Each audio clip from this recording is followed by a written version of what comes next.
Aujourd'hui, on te reçoit, Céline Pic. Tu es porte-parole d'Oser Féminisme depuis maintenant 4 ans, je crois. Tout à fait. Donc, Oser Féminisme, c'est une association qui a pour objectif de dénoncer les inégalités femmes-hommes. Donc, l'association mène des actions de sensibilisation, de formation et d'éducation populaire afin de promouvoir une culture de l'égalité et de lutter contre les violences dans toutes les sphères de la société. Est-ce que tu pourrais déjà nous en dire un peu plus sur l'association et sur toi-même? Bien sûr.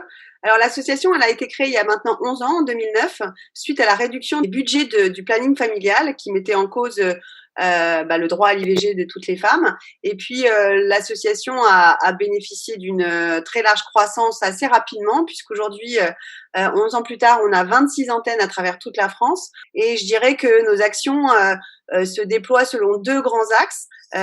L'éducation à l'égalité, vraiment contribuer à faire changer le regard de la société sur les inégalités femmes-hommes et de sensibiliser à la question féministe. Et le deuxième axe, c'est vraiment un travail de plaidoyer politique. Et donc, nous sommes régulièrement déjà invités à intervenir dans les médias, mais aussi organiser des rassemblements, des manifestations. Nous sommes régulièrement auditionnés aussi à l'Assemblée nationale ou au Sénat. Nous sommes membres du HCE, le Haut Conseil à l'égalité. Donc, nous faisons au quotidien un travail de plaidoyer institutionnel pour que les questions d'égalité femmes-hommes avancent au niveau de la loi et des politiques publiques. Ok, super. Du coup, pour préparer au mieux notre projet donc autour du féminisme et ses préjugés, on a fait un sorte de micro-trottoir et on a demandé à plusieurs personnes de nous donner leur définition du féminisme et on a eu tout plein de réponses différentes. Pour toi, qu'est-ce que c'est le féminisme et comment ça se fait que beaucoup de personnes refusent de se faire qualifier de féministes? Qu'est-ce que c'est le problème? Pourquoi ça te dérange encore autant? Alors, je pense que la définition la plus simple, le féminisme, c'est simple. L'idée est simple que les femmes ne sont pas inférieures aux hommes et de réclamer tout simplement l'égalité. En fait, je pense que les féministes dérangent un statu quo, c'est-à-dire que le statu quo de la domination masculine, elle est multimillénaire. Ça a toujours existé, des institutions en particulier comme le mariage où la femme doit être soumise à son mari, c'est une institution multimillénaire. Et ce qu'on est en train de vivre, est-ce qu'on vit depuis un peu plus d'un siècle maintenant, c'est tout simplement un changement de paradigme majeur. C'est-à-dire que je pense que ce sera même la plus grosse révolution qui aura eu lieu au XXe siècle. C'est vraiment l'accession à des droits propres pour les femmes et la fin de la soumission de la moitié de l'humanité à l'autre moitié. Donc, ça dérange un statu quo et en fait, à partir du moment où on dérange, on est conspué. Donc, en fait, il y a un certain nombre de féministes qui disent que si je suis attaquée, si je suis insultée, c'est sûrement que je suis sur la bonne voie. Et effectivement, ça dérange un certain nombre de privilèges. Ça questionne un certain nombre de privilèges masculins comme illégitimes. Et donc, parce qu'on dérange, effectivement, on est conspué, mais on s'y fait très bien. Et je pense que c'est effectivement parce que on fait avancer la société qu'il y a des conservatismes et des réactionnaires qui se déchaînent contre nous. Ce qu'il faut voir, c'est que je pense que faut regarder l'histoire en fait pour se rassurer sur le fait que on est légitime dans notre combat et on n'est certainement ni extrémiste ni hystérique. On ferait la guerre des sexes. Ça, c'est quelque chose que j'entends tout le temps. On est en train de mener la guerre des sexes. Si vous voulez vous rassurer vous en tant que féministe, c'est que ces attaques ont toujours eu lieu. Cette année, je vais vous prendre un exemple. Cette année, on a eu le décès de Gisèle Halimi. Gisèle Halimi a été de tous les combats dans les années 70, en particulier avec des procès. Elle a été insultée, on lui a craché dessus, elle a été bousculée à la sortie du procès et elle était présentée comme une féministe totalement hystérique, hors de contrôle et faisant la guerre des sexes aux hommes. Donc voilà, je pense que l'histoire nous donnera raison, surtout, c'est ça qui est important de dire.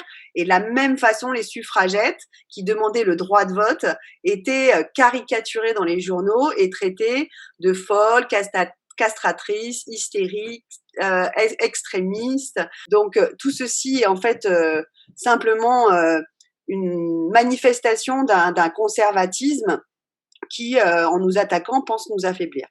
Mhm. Et puis ça rappelle la polémique Alice Coffin cet été aussi, qui était accusée d'être pareil extrémiste, d'aller trop Voilà, loin dans le combat et tout ouais. à fait. Donc là, on a vraiment vu un exemple typique d'antiféminisme qui a été de l'accuser de tous les maux. Enfin, rappelons quand même que le passage problématique d'Alice Coffin disait bah, dans mes achats, j'essaye de privilégier l'achat de livres écrits par des femmes et de visionner des films réalisés par des femmes. Donc vraiment, on est loin on est loin d'un scandale, mais par contre, la violence, par contre, des attaques, elle a reçu beaucoup de menaces de mort, beaucoup d'insultes.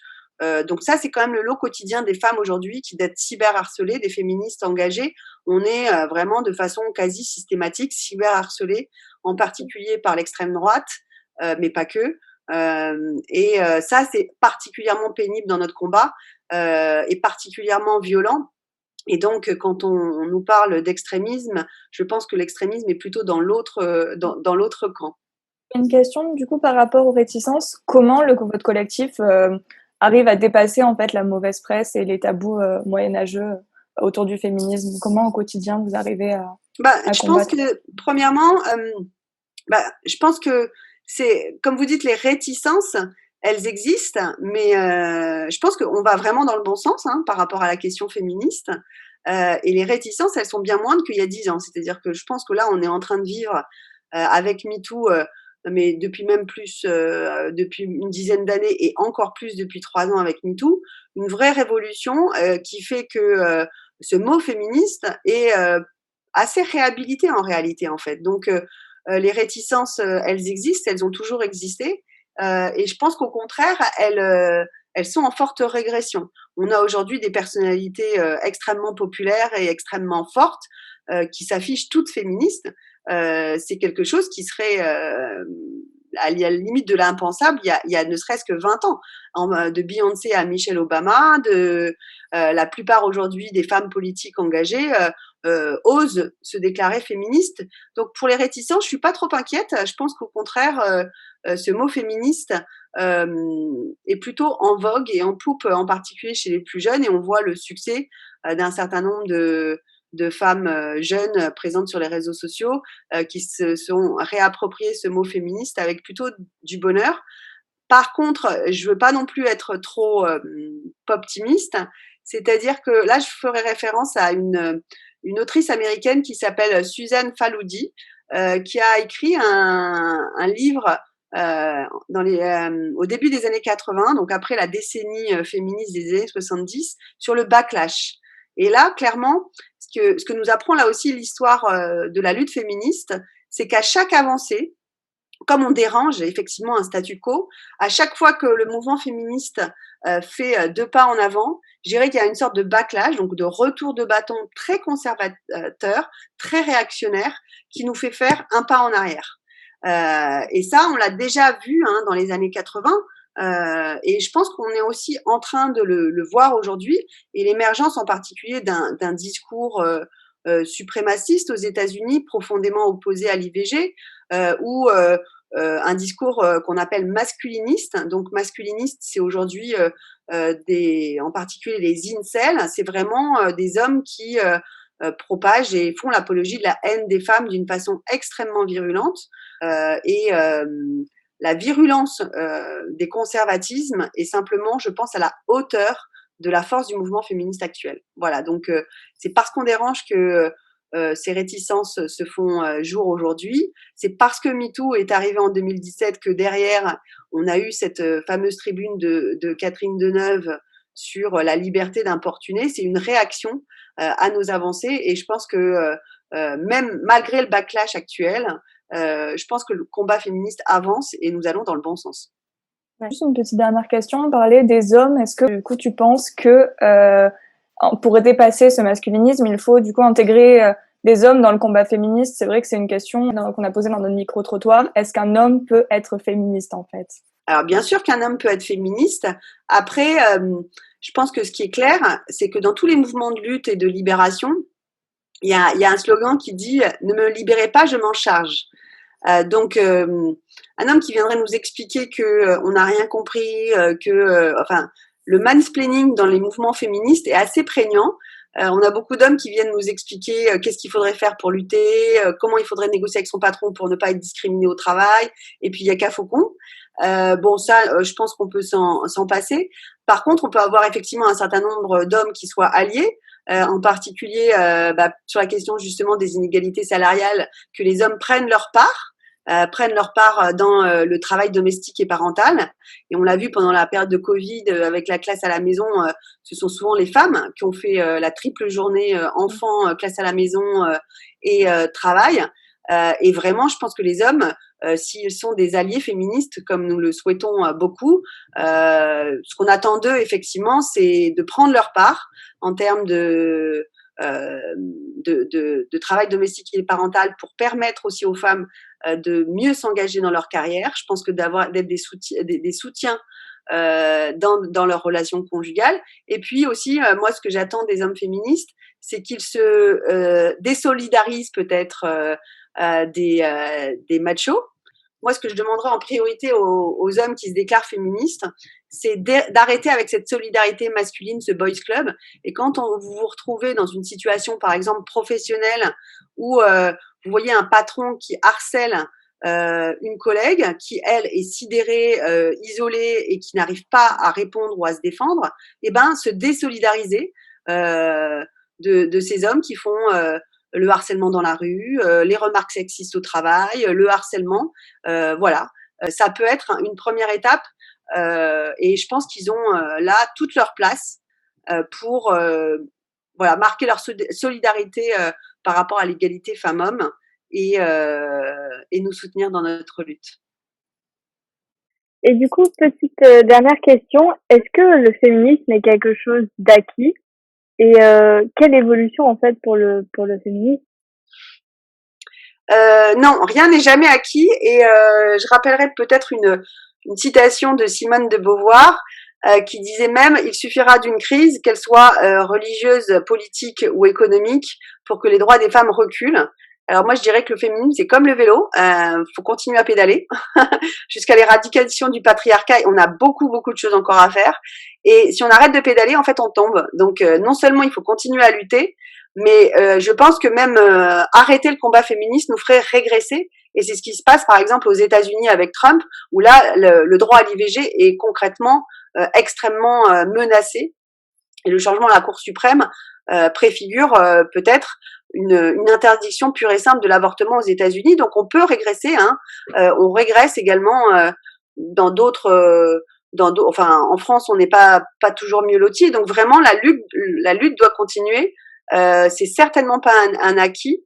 Et on a beaucoup de choses pour, en particulier, parce que c'est un sujet qui m'intéresse beaucoup, la question de la libération sexuelle. C'est comment construire une libération sexuelle qui soit réelle pour les femmes, qui ne soit pas empreinte de violences sexistes et sexuelles, où on soit en capacité tout simplement d'avoir une vie sexuelle libérée, joyeuse, riche, dans lequel on ne nous force à rien. Ça, c'est, je pense, un vrai enjeu qui va nous prendre, je pense, plusieurs décennies. Pendant le XXIe siècle, on a vraiment encore du pain sur la planche. Est-ce que tu aurais un mot pour la fin, des recommandations, des actions à faire pour promouvoir le féminisme au quotidien? Il y a 2 jours, c'était une journée importante pour le collectif. Est-ce que tu veux revenir sur ça pour le mot de la fin peut-être? Oui, ce serait avec grand plaisir. Déjà, premièrement, moi, je suis super ravie parce que je trouve que moi, j'ai 40 ans, donc j'ai un peu plus, je suis un peu plus âgée que vous. Et en fait, moi, je trouve que la nouvelle génération est vraiment plus féministe que la mienne. Donc ça m'enchante tous les jours. Je pense que les femmes et les jeunes femmes et les filles sont incroyablement, ont plus de confiance en elles, sont plus sûres d'elles. J'espère je pense qu'elles vont moins se laisser marcher sur les pieds que notre génération. Et je pense que vous êtes vraiment la génération d'avenir. Et je trouve que ce qui se passe aujourd'hui, que ce soit sur les réseaux sociaux, dans la rue, cette année il y a eu le confinement, mais l'année dernière on était quand même 150 000 personnes pour la Journée internationale de lutte contre les violences sexistes et sexuelles. C'était historique. Et vraiment, moi je fais aussi des interventions en milieu scolaire, et je trouve que on a une génération de filles aujourd'hui qui est un formidable relais de nos combats. Peut-être que le conseil que je donnerais, c'est penser collectif. Je pense qu'on pourra pas faire avancer la société si on n'est pas ensemble. C'est-à-dire que c'est pas chacune qui va se battre avec son patron pour avoir une augmentation ou refuser d'être discriminée suite à un retour de congé maternité, ou se battre avec son petit copain pour un meilleur partage du ménage. Je pense que vraiment la lutte, elle est collective et il y a des enjeux en termes d'éducation, de déconstruction des stéréotypes qui est essentiel et on a besoin de toutes les femmes dans ce combat. Donc, rejoignez l'association, on a besoin de vous. Ouais, la solidarité, ouais. Super. Solidarité et sororité, ce qu'on appelle sororité aussi.